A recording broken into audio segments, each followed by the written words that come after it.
পৃথিবীতে যত মানুষ দুর্দান্ত ধনী হয়েছেন তাদের অধিকাংশরই বাবা মায়ের তেমন কিছু ছিল না, অথবা বাবা মায়ের সহযোগিতায় তারা ধনী হন নাই। তারা ধনী হয়েছেন তাদের নিজেদের প্রচেষ্টায়, নিজেদের ত্যাগে, নিজেদের ডেডিকেশনের মাধ্যমে, কাজের মাধ্যমে।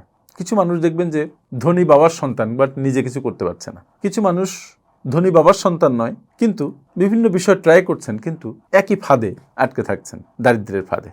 মনোবিজ্ঞান বলে যে শূন্য থেকে যারা সফল হচ্ছেন তারা কিন্তু লাখের জন্য সফল হচ্ছেন না, তারা অটোমেটিক্যালি সফল হচ্ছেন না, তার পেছনে কারণ থাকছে। আজকে এই ভিডিওতে আমি আলাপ করব 5টা মনস্তাত্ত্বিক কারণ যা সফল মানুষদের সাধারণ মানুষ থেকে সম্পূর্ণভাবে আলাদা করে ফেলে। ভিডিওটা শেষ পর্যন্ত শুনুন, ভালো লাগবে। প্রথম যে মনস্তাত্ত্বিক কারণ সেটা হচ্ছে এই ব্যক্তিরা যারা সাধারণ থেকে অসাধারণ হয়ে ওঠেন তারা তাৎক্ষণিক সন্তুষ্টি বা গ্র্যাটিফিকেশন ত্যাগ করে। যারা শূন্য থেকে শিখরে ওঠেন, যারা একদম মাটি থেকে আকাশে ওঠেন, অনেক সফল হন, ধনী হন, তারা মূলত দীর্ঘমেয়াদী লাভের জন্য স্বল্পমেয়াদী সুখ শান্তি, স্বল্পমেয়াদী আরাম এগুলো ত্যাগ করে। তারা কষ্টকে সহ্য করার জন্য প্রশিক্ষিত হন, তারা কষ্টের মধ্যে দিয়ে হাঁটেন, কষ্টকে এনজয় করেন এবং সোয়েটিংয়ের বিনিময়ে তারা প্রাসাদ করেন। অন্যরা যখন তাৎক্ষণিক ভালো লাগার জন্য যা পকেটে আছে সব খরচ করে ফেলেন, তখন তারা তাৎক্ষণিক ভালো লাগাকে গুরুত্ব দেন না, তারা ফোকাস থাকেন এবং ভবিষ্যতের জন্য বর্তমানে ছোট ছোট আনন্দকে বিসর্জন দেন। এবং মনস্তাত্ত্বিকভাবে সময়ের সাথে সাথে এটা তাদেরকে অন্যান্য অনেকের চাইতে প্রতিযোগিতায়, বিশেষ করে মানসিকভাবে অনেক এগিয়ে রাখে। দ্বিতীয় যে পয়েন্ট সেটা হচ্ছে দারিদ্র্যের মানসিক পরিচয় তারা মুছে ফেলেন। মজার ব্যাপার হচ্ছে এই ধরনের মানুষ তারা নিজেদেরকে দরিদ্র হিসেবে পরিচয় দিতে লজ্জাবোধ করেন, দরিদ্র হিসেবে পরিচয় দেন না। আপনার দারিদ্র্য আপনাকে মহান করতে পারে, কিন্তু আপনার দারিদ্র্য যখন অন্যেরা শুনে তখন তারা আপনাকে অন্যভাবে ট্রিট করতে থাকে। যখন আপনার ব্যক্তিত্বের অংশ হয়ে দাঁড়ায় আপনার দারিদ্র্য, তখন অন্য মানুষরা আপনাকে দরিদ্রভাবেই মূল্যায়ন করে এবং সফলদের লাইনে তখন আপনি থাকতে পারেন না, তারা সেখান থেকে আপনাকে সরিয়ে দেয়। আর আপনারও মনে হয় যে আপনি ইনফেরিয়র, বিলাসবহুল জীবন, ধনী জীবন আপনার জন্য নয়। তাই যারা শূন্য থেকে শিখরে ওঠেন তারা তাদের নিজেদের ভাগ্য বদলে যাওয়ার আগেই মনে মনে নিজেদের ভাগ্যকে বদলে ফেলেন। তাই তাদের চারপাশের সবকিছু হয়তো আগের মতোই থাকে, কিন্তু ভেতরে ভেতরে সে অনেক পাল্টে যায়, ভেতরে ভেতরে সে ধনী অনুভব করে এবং এই অনুভবই একসময় রিফ্লেক্টেড হয় in real world through his work. 3 number point হচ্ছে যে তারা খুব কম আবেগকে পাত্তা দেন, খুব কম আবেগপ্রবণ হন।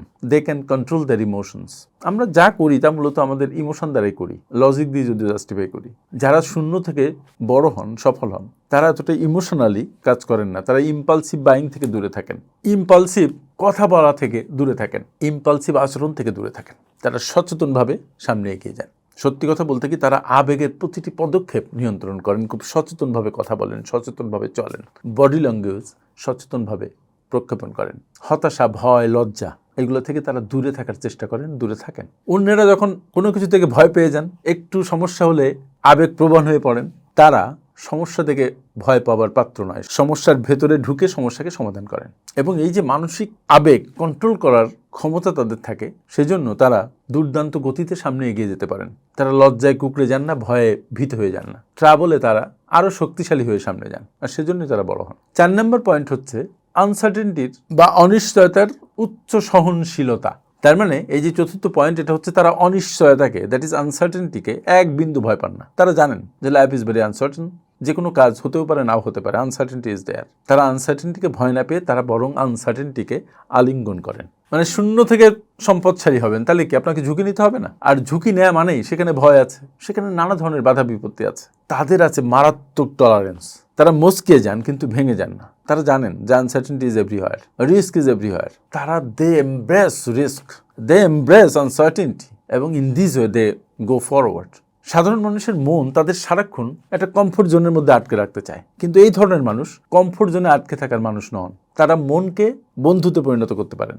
মন বেসিক্যালি সবার শত্রু, কারণ মন আপনাকে সবসময় কমফোর্টের মধ্যে রাখতে চায়, কিন্তু কমফোর্টের মধ্যে আপনার সফলতা নেই।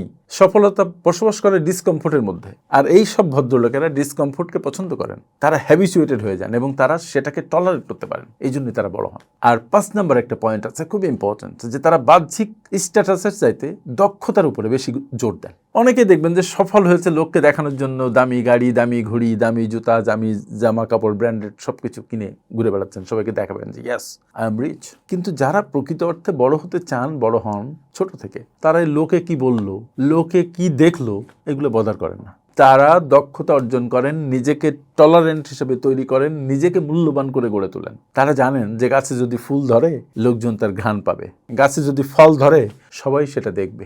সুতরাং তারা শোকেসিংয়ে ব্যস্ত হয়ে ওঠেন না, তারা তাদের সমস্ত মনোযোগ বিনিয়োগ করেন তাদের কাজে, তাদের গ্রোথে, তাদের সাকসেসের পেছনে। আপনি যদি এই মানসিকতাগুলো বুঝে যান তাহলে আপনার জন্য সফলতা সহজ হয়ে যাবে। ভিডিওটি ভালো লাগলে সবার মধ্যে ছড়িয়ে দিবেন। আমার সাথে দেখা হবে আবার অন্য কোনো ভিডিওতে। Thank you very much. আসসালামু আলাইকুম।